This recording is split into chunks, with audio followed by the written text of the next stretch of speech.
Hi and welcome back to another Hungry Cumin Adventure cooking video. I haven't done one of these in a long time, but just recently I had asked a couple videos ago what kind of videos you all wanted to see, and a lot of people wanted to see more cooking videos in the RV. So a lot of you probably know that I had a catering company and I specialized in paella, Spanish paella, and that's what I'm going to do today. I'm going to do a paella for two.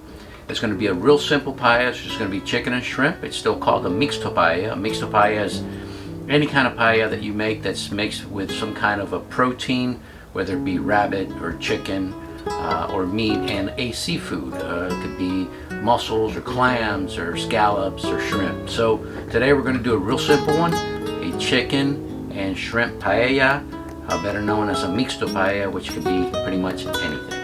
So let's get to it. First thing you're going to need is you need a good paella pan. The typical paella pan is made out of carbon steel. This is one of my smaller ones. I actually have a 36-inch and a 22-inch in the basement of the RV.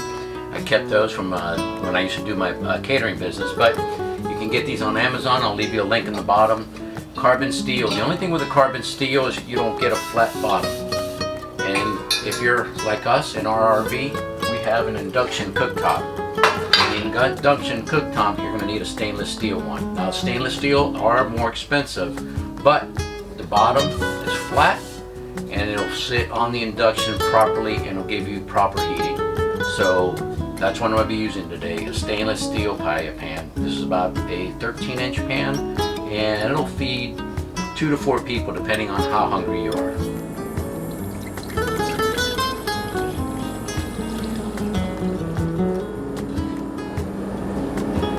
If you know anything about paella, the most expensive spice there is saffron threads.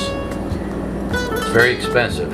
It's probably about $120, $150. Again, I had a business, so I used to buy it wholesale. But saffron threads are from the inside of the saffron flower. It's delicious. It smells like a flower. It has a floral smell to it. But what I'm going to do is I'm going to put a pinch of this into the stock while it's heating up. As we added the saffron, you can see the chicken broth is turning red, and that gives it that distinct yellow color that paella has.